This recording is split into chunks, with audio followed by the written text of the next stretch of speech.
معراج، علماء کرام لکھتے ہیں معراج کہاں سے کہاں ہوا؟ قرآن پاک کی آیت میں نے پڑھی، اللہ تعالیٰ ارشاد فرماتا سبحان الذی اسریٰ بعبدہ لیلا من المسجد الحرام الی المسجد الاقصی، یعنی سبحان اللہ اکبر، ذکر کیا پاک ہے وہ ذات. پہلا ہی لفظ جو ہے نا اس سفر کا اللہ نے پاک کا کر کے کیا زبردست علماء اکرام نے اس پر کلام کیا ہے. آپ کتابیں بھر ڈالی جو آپ پڑھتے رہتے نا، سبحان اللہ کہو سبحان اللہ کہو، اللہ اس پر تو جنتوں کے باغ ہیں صرف سبحان اللہ کہنے میں. اور یہ سبحان الذی میں رسول اللہ صلی اللہ تعالی علیہ وسلم سے حضرت طلحہ راوی ہیں، آپ فرماتے ہیں میں نے دریافت کیا یا رسول اللہ صلی اللہ علیہ وسلم یہ سبحان اللہ کیا ہے؟ اللہ کو کون سا لفظ، ابو ہریرہ دوسری حدیث میں کون سا لفظ پسند ہے؟ یہ جملہ حدیث میں آپ کو جوڑ رہا ہوں. پہلے حدیث میں پوچھا اس کی تفسیر کیا ہے؟ سبحان کی یا رسول اللہ. اللہ کے حبیب علیہ الصلوۃ والسلام فرماتے ہیں سبحان کے معنی ہیں ہر عیب سے پاک.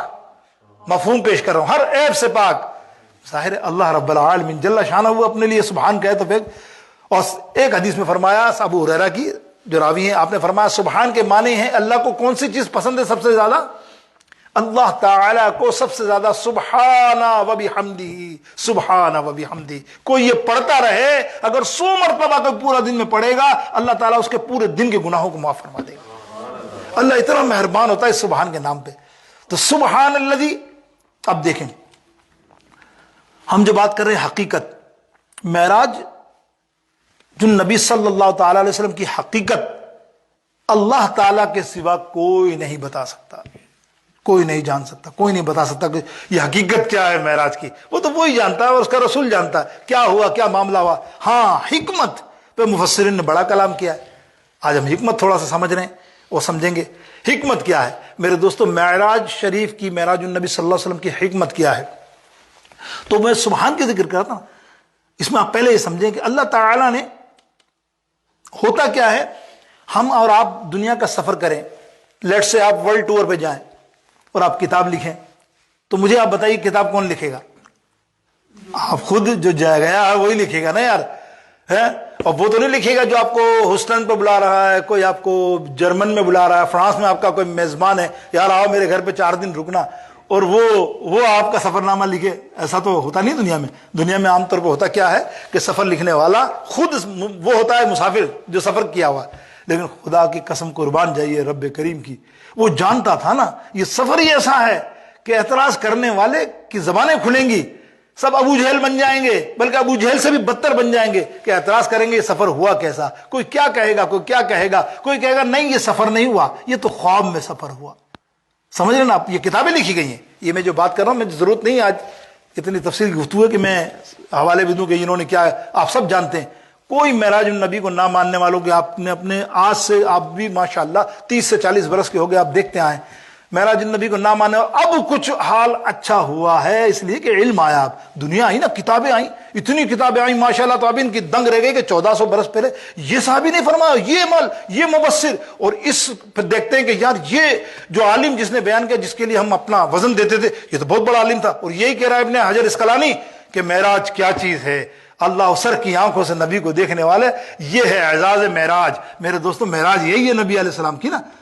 ایسے تو معراج سارے نبیوں کو ہوئی ہے، بہت سارے نبیوں کو ہوئی ہے. ابراہیم علیہ السلام کو ہوئی ہے، ادریس علیہ السلام کو ہوئی ہے، دیکھا جائے تو عیسیٰ علیہ السلام کو ہوئی ہے. اور عیسیٰ اور ادریس علیہ السلام کی معراج تو ایسی ہے، انگریز کہتے ہیں کہ سائنس کے حساب سے، اب یہ بھی کہتے ہیں انگریز کے حساب سے کہ جب سائنس کہتی ہے، نیوٹن کہتا ہے کہ نیچے والی چیز اوپر جا نہیں سکتی، اڑ نہیں سکتی، ہاؤ، جب تک کہ کوئی مشین، کوئی فٹنس، جس طرح راکٹ میں جاتے ہیں اس طرح کے اور کپڑے نہ پہنے وہ آسمان پہ نہیں جا سکتا. تو یہ بندہ اوپر گیا کیسے؟ پہلی بات یہاں ہی نعوذ باللہ انہوں نے اس پہ اعتراض کیا، کہا ہو ہی نہیں سکتا، نیور نیور نیور. تو ان سے پوچھو عیسیٰ علیہ السلام کیسے آسمان پر گئے، حضرت ادریس علیہ السلام کیسے آسمان پر گئے؟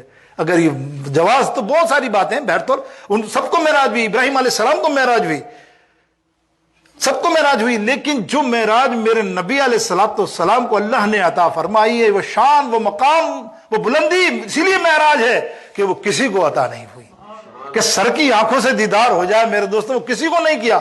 بڑے بڑے جید انبیاء کرام ہیں، کہتے رہے نا. اب دیکھیے علماء کرام نے اس معراج شریف کا حکمت کیا ہے اللہ تعالیٰ نے خود بیان فرما دی قرآن پاک میں. حکمت، اللہ تعالیٰ ارشاد فرماتا ہے کہ ہم نے اپنے بندے کو لیلت، سبحان میں نے تھوڑی سی تشریح کی، پاک ہے وہ ذات، یعنی سفر بیان کرنے والا وہ ہوتا ہے جو سفر کر رہا ہے، لیکن یہاں اللہ اکبر، سرکار علیہ الصلوۃ والسلام بیان نہیں کر رہے کہ میں نے سفر کیا، اللہ بیان کر رہا ہے بہاف آف محمد رسول اللہ صلی اللہ علیہ وسلم کہ نہیں، میں لے گیا ہوں، سبحان الذی اسرا، میں لے گیا ہوں اونچائی پر، میں لے گیا ہوں معراج پر، کس کو؟ لیلتن، کب لے گیا؟ لیلتن، لیلتن، لیل کے معنی رات، آپ سمجھتے ہیں، اسرا کے معنی بھی رات کے پچھلے پہر، اور لیلتن کے معنی تنوین ہوتی ہے عربی کے اندر، قلیل کو کہتے ہیں، جب تنوین لگ جائے نا لیلتن تو پھر وہ قلیل ہو گئی، قلیل رات۔ سفر کتنا بڑا، ہزاروں سال لکھا، 18,000 کسی مفسر نے کیلکولیٹ کر کے کہا 18,000 برس لگے اس سفر کے معراج کو دیکھا جائے، کسی نے کچھ ہزار کچھ، لیکن ہزاروں سال کا سفر، فرمایا کیا کہ مختصر ترین سفر، اور مختصر ترین سفر کیسا کہ حضور علیہ السلام جس دروازے مبارک سے گئے ہیں وہ کنڈی ہلتی رہی، واپس آئے تو وہ ہلتی ہی رہی۔ لیلتن، اس کی تشریح میں فرمایا کہ اس قدر مختصر، کہاں سے؟ مسجد حرام سے مسجد اقصی تک۔ اب فرمایا کیا حکمت ہے؟ حکمت یہ ہے بارکنا من حولہ، برکتیں دکھائیں گئیں، کس کو؟ میرے محبوب کو، لنوریہ من آیاتنا، اور اللہ نے اپنی نشانیاں دکھائیں، اور آپ نے دیکھا معراج شریف میں حضور علیہ السلام نے کیا کیا نہیں دیکھا، سب ہمیں بیان کر دیا، جنت دیکھی، دوزخ کا مشاہدہ کیا، اور سدرا، آسمانوں کا سفر کیا، اور اس کے بعد آگے چلتے گئے، اور سب سے بڑی بات تو اللہ اکبر، سر کی آنکھوں سے دیدار الہی کو کرنا، یہ سب سے بڑی نشانی ہے کہ نہیں؟ یہ ہے حکمت سرکار علیہ السلام کو۔ لیکن وجہ کیا تھی کہ حضور علیہ السلام اتنے رنجیدہ تھے، تو ایسا کام کر دینا، سرپرائز کر دینا اپنے حبیب کو کہ حبیب خوش ہو جائیں، اور سبحان اللہ جس کو سب چیزیں مل جائیں اس سفر کے اندر، اللہ کشف عام ہو جائے، اتنا دے دے رب کریم اپنے حبیب کو جس کی کوئی انتہائی نہ ہو۔ میرے دوستوں، سب چیزوں کا علم عطا فرما دے، اپنے حبیب کو دیدار عطا فرما دے، پھر جو امت کے لیے رو رہے تھے اس کی بخشش کا پروانہ دے دے، تو پھر کمال نہیں ہے؟ اور پھر نماز جیسا تحفہ بھی ہمیں عطا فرما دے امت کے لیے بھی، ایسا نہیں کہ امت پیچھے رہی۔ تو مقصد یہ ہے کہ یہ معراج کی حکمتیں، اب دیکھیے معراج کو مفسرین نے لکھا، معراج تین طرح کی، کیسے؟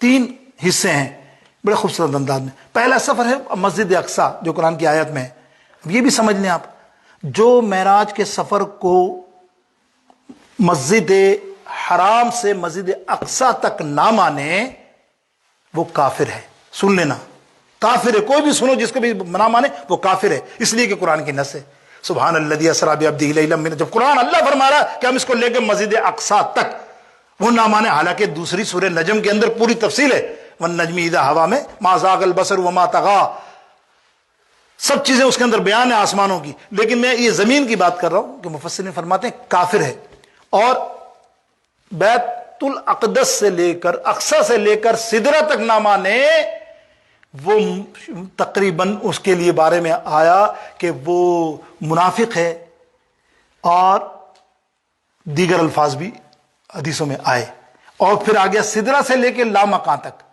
اس میں یہ فرمایا کہ وہ بندہ اگر نہ مانے تو ایمان کی حلاوت سے محروم ہے۔ یہ 3 شیخیں بیان کی، لیکن بیت المعراج کا سفر نہ ماننے والا آپ کے سامنے ہی ہے، یہ قرآن کی نص ہے میرے دوستوں بزرگوں۔ اب دیکھیے پہلا سفر مسجد الاقصی سے مسجد حرام سے مسجد اقصی، اس کو کہتے ہیں بشریت مصطفیٰ، بشریت مصطفیٰ، یہ سفر بشریت مصطفیٰ صلی اللہ علیہ وسلم کہلاتا ہے۔ دوسرا سفر اقصی سے لے کر سدرہ تک، یہ کہہ رہا تھا نورانیت مصطفیٰ صلی اللہ علیہ وسلم، نور ہی تھا نا، وہاں تو کوئی ضرورت ہی نہیں تھی، نور کے ساتھ جا رہا ہے، نور بھی جا رہا ہے، ساتھ جبریل بھی جا رہے ہیں، فرشتے بھی جا رہے ہیں، نور جا رہا ہے، نور تک پہنچ گیا، اب نور کا بھی اینڈ، اب سمجھ رہے ہیں نا؟ اب آپ کو میں بیان کروں، ایک بات بولوں کہ آپ مجھے پوچھے سرکار کی حقیقت کیا، کو لوگ کہتے ہیں کہ جبریل استاد ہے، اللہ یہاں دیکھو جبریل علیہ السلام رک گئے، اب کیا تھا یہ نورانیت مصطفیٰ، اور سدرہ سے لے کر لا منتہا یعنی لامکان تک یہ کہلاتا ہے حقیقت مصطفیٰ صلی اللہ تعالی علیہ وسلم، اور جب جبریل رک جائے وہاں سے میرے مصطفیٰ علیہ السلام کا سفر شروع ہوتا ہے۔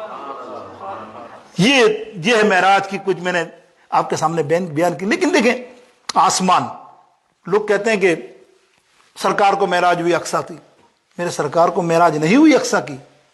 میرے دوستو یاد رکھنا ذہن میں، اقصیٰ تک، اقصیٰ کو معراج ہوئی میرے مصطفیٰ صلی اللہ تعالی علیہ وسلم کی.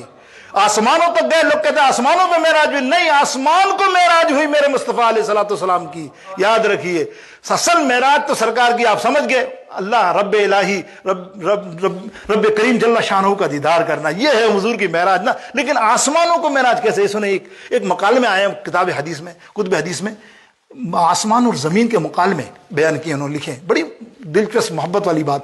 آسمان نے ایک دن زمین سے کہا میں تجھ سے عظمت والا ہوں، میں تجھ سے بلند ہوں، میرا نام ہی بلندی پہ، والسماء وما بناہا، میں تو بہت اونچا ہوں، تو کیا ہے؟ زمین کہنے لگی میں بچھونا ہوں، زمین پر بچھائی گئی ہوں، اس لیے بلند ہوں. آسمان کہتا اچھا تو میرے پاس تو چاند بھی ہیں اور ستارے بھی ہیں جو چمکتے ہیں.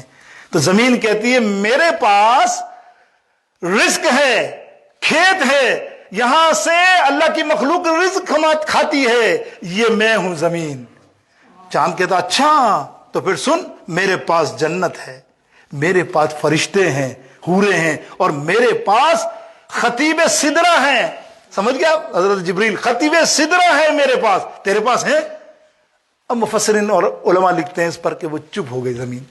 سننا بڑا نورانی نکتہ ہے جو میں لایا ہوں، ابھی میرا آسمان کے ذکر پہ آ گئی بات. تو وہ خیر پورا واقعہ ہی نورانی ہے، آپ سنتے رہیں گے. ابھی تو سٹارٹ لیا ہے نا، جب یہ سفر آئے گا تو آپ کو اپنے عقیدے پتہ چلیں گے. یہ معراج الحمدللہ اہل سنت کا عقیدہ ہے شروع سے آخر تک. اسی لیے یہ ڈرتے بھگتے ہیں، ورنہ تو سب قرآنوں میں ہے، حدیثوں میں موجود ہے، کتابیں بھری پڑی ہیں. اسی لیے ڈرتے ہیں بیان کرتے ہوئے، نہیں کہیں یہ پتہ چل جائے گا تو قبر والے کا بھی ہمیں بتانا پڑے گا. قبر میں بھی لوگ زندہ ہیں، موسیٰ علیہ السلام قبر میں بھی نماز پڑھ رہے ہیں، قبر درود و سلام پڑھ رہے ہیں. وہاں اقصیٰ کے اندر کہاں سے آ گئے سارے کے سارے مقتدی امام کرنے، اور کہاں آسمانوں پر ذکر، سب نبی سب کو بتا رہے ہیں، ساری باتیں سب بتا رہے ہیں، اور اتنی تیز جا رہے ہیں اور سب چیزیں دیکھ رہے ہیں. تو دیکھنا بھی ثابت ہو رہا ہے، غیب بھی ثابت ہو رہا ہے. نبی علیہ السلام کا ہر سنیوں کا ہر عقیدہ اس میں بیان ہو رہا ہے. اب سنیے نا، میں کیا بات